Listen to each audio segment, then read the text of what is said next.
اذان کے وقفے سے پہلے ہم ڈسکشن کر رہے تھے یہ تیجا، 40واں، 10واں، جمعراتیں، برسیاں، 11ویاں،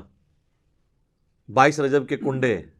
محرم کی نیازیں، میلاد کی نیازیں، سب کی سب یعنی ایکٹیویٹیز خود سے دین میں داخل کی ہوئی ہیں، ان کو خود بھی پتہ ہے۔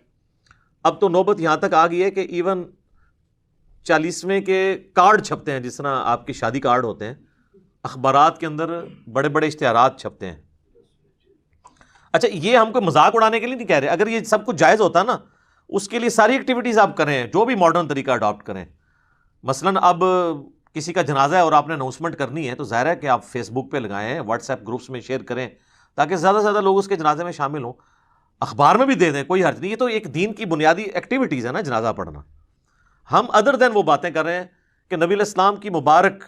3 بیٹیاں جوان شادی شدہ آپ کی مبارک زندگی کے اندر فوت ہوئیں، آپ نے کسی کا تیجا، 40واں، 10واں نہیں کیا، بلکہ آپ یہ جو لوگ کر رہے ہیں ان سے صرف سوال پوچھیں کہ نبی علیہ السلام نے اپنی کس بیٹی کا تیجا، 40واں، 10واں کیا ہے، تو وہ آگے اس کی جو شکل بنے گی نا، اس سے آپ آئیڈیا لگا لیں کہ اس کے پلے کوئی شے نہیں ہے۔ وہ خود ہی کہے گا جی وہ تو کوئی اس طرح تو نبی علیہ السلام نے تو نہیں کیا۔ تو جو چیز نبی علیہ السلام نے تعلیم نہیں فرمائی وہ آپ نے خود سے دین کے اندر داخل کی ہوئی ہے، اور باقی لوگوں کو اتنا پابند کر دیا کہ جو نہیں کرواتا وہ کہتے ہیں دیکھو جی اس کا باپ مر گیا، اس کی ماں مر گئی، اس نے تو کچھ بھی نہیں کیا۔ اور پھر مدرسوں سے باقاعدہ، اب مجھے نہیں پتا، کئی سال پہلے تک تو یہ جب ہم چھوٹے چھوٹے تھے اس وقت 300 روپیہ تقریباً ریٹ تھا، پھر بڑھتے بڑھتے اب تو شاید 1000 روپے تک پہنچ چکا ہو ریٹ ایک قرآن کا، اور مجھے تو لگتا ہے یہ 1000 روپے میں بھی سستا ہے قرآن اگر دیکھا جائے۔ ہو سکتا ہے 3 دفعہ سورہ اخلاص پڑھ کے ہی آپ کو دیتے ہوں ایک قرآن۔ تو یعنی قرآن اس لیے نازل ہوا تھا کہ آپ مردوں کو زبردستی اللہ سے بخشوائیں گے اس کے ذریعے۔ آپ کے پنجاب میں ایسی جگہ بھی ہیں جہاں پر 40 دن کے لیے خیمہ لگ جاتا ہے قبر کے اوپر، اور شفٹوں میں حافظ قرآن پڑھ رہے ہوتے ہیں، اور ان کا یہ عقیدہ ہے کہ بھی جیسے ہی لوگ یہاں سے ہٹتے ہیں نا، پھر فرشتے آتے ہیں سوال کے لیے، وہ کہتے ہیں 40 دن آتے رہیں گے، تنگ آ کے چھوڑ ہی دیں گے۔ ہاں ٹھیک ہے نا، وہ 40 دن پورے کرواتے ہیں۔ اس لیے میں کہتا ہوں کہ جی قرآن تو امتیوں نے ایسا پڑھا ہے کہ نعوذ باللہ صحابہ کو بھی شرمندہ کرے۔ بھئی کسی صحابی کے مرنے پہ تو 40 دن تک تو کوئی قرآن نہیں اس کی قبر پہ پڑھتا ہوگا، یعنی امت نے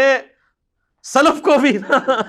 شرمندہ کر دیا ہے، خلف نے سلف کو شرمندہ کر دیا ہے، اتنا زیادہ قرآن پڑھا ہے۔ اور ان لوگوں کی قبروں پہ جنہوں نے اپنی زندگی میں قرآن کو اتنا سیریس نہیں لیا کہ وہ قرآن پڑھ کے دیکھیں کہ اللہ تعالیٰ ہم سے کیا ڈیمانڈ کر رہا ہے۔ ان کے بارے میں تو اکثریت کی تو یہی حالت ہونی ہے جو سورۃ الفرقان میں آیا، آیت نمبر 30 کے اندر، وقال الرسول یا ربی ان قوم اتخذوا هذا القرآن مہجورا۔ رسول اللہ شکایت کریں گے کہ میری امت نے قرآن کو پیٹ کے پیچھے ڈال دیا تھا، میری قوم نے قرآن کو پیٹ کے پیچھے ڈال دیا تھا۔ صحیح مسلم میں حدیث ہے، القرآن حجت لک او علیک، یا قرآن تیرے حق میں حجت ہوگا یا تیرے خلاف حجت بنے گا قیامت والے دن۔ تو یہ بڑا خطرناک معاملہ ہے۔ بھئی قرآن آپ نے خود کھول کے دیکھا نہیں ہے، بڑا کہا جاتا ہے جی قرآن سب سے زیادہ پڑھی جانے والی کتاب ہے، لیکن قرآن سب سے زیادہ بغیر سمجھ کے پڑھی جانے والی کتاب ہے، یہ اس کا تاریخ پہلو ہے۔ آپ کوئی اخبار اور میگزین بھی بغیر سمجھ کے نہیں پڑھتے۔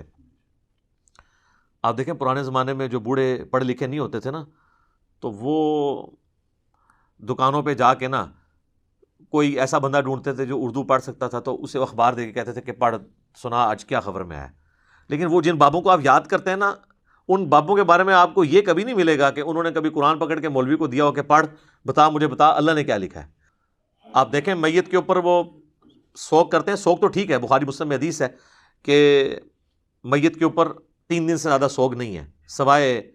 بیوی کے وہ اپنے خامند کے مرنے پہ 4 مہینہ اور 10 دن سوگ کرے گی۔ 3 دن سوگ کرنا ہے آپ نے، بالکل وہ تو درست ہے۔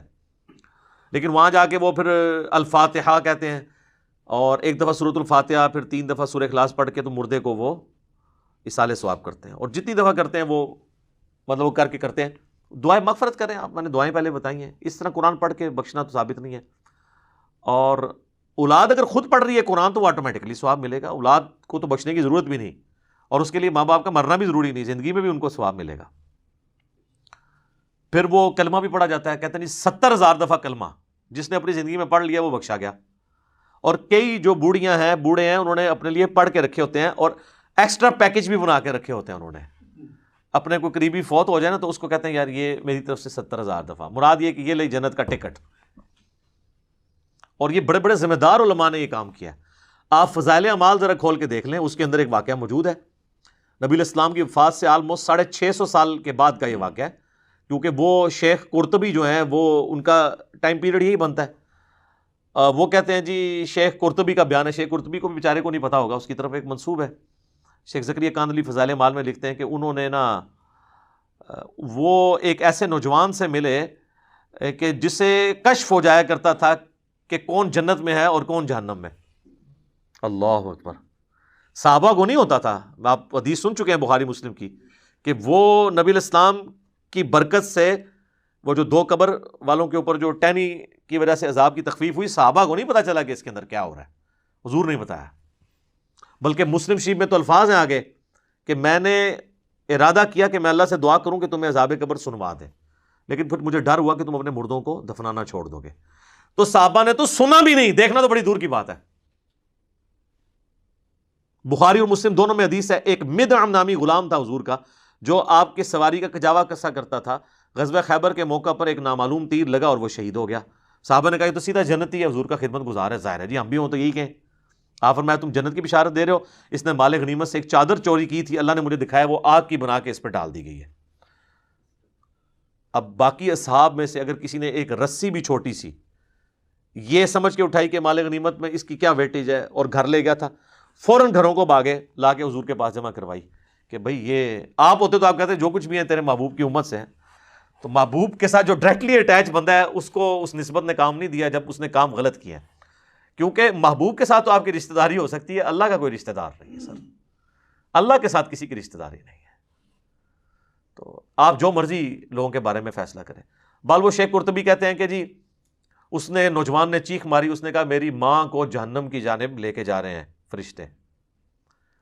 تو وہ شیخ کہتے ہیں کہ میں نے دل میں ارادہ کیا کہ میں نے یہ سنا ہے کہ جو 70,000 دفعہ کلمہ پڑھ لے اس کی مغفرت ہو جاتی ہے،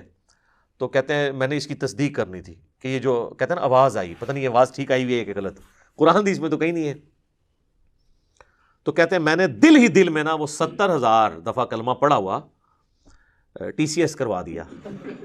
کوریئر سروس کے تھرو، اور دل میں نے نیت کی کہ میں اس کی ماں کو بخشتا ہوں۔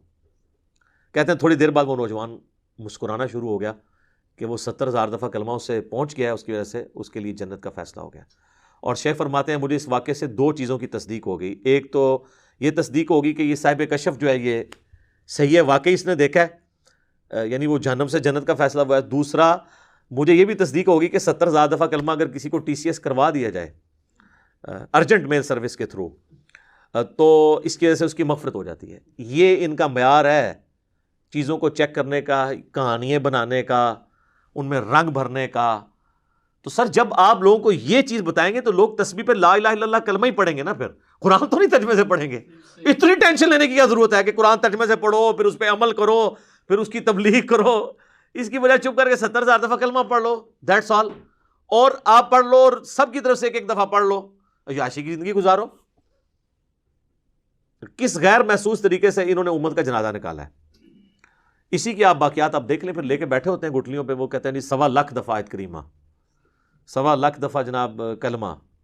اور پھر باقاعدہ جب دعا ہو رہی ہوتی ہے تو اس میں بتایا جاتا ہے کہ اتنے قرآن، اتنا کلمہ، اچھا جی، اور پھر یہ بتایا جاتا ہے جی تیسرا کلمہ اتنی دفعہ، تیسرا کلمہ زیادہ سے آتا ہے نا، پہلا کلمہ اتنی دفعہ، دروش شریف اتنی دفعہ، اور جو بیچ میں کچھ لچ تلنے والے ہوتے ہیں نا وہ دعا کے دوران بھی کہہ دیتے ہیں کہ اے جی 1000 دفعہ جو ہے نا سورہ اخلاص میری طرف نہیں پاؤ،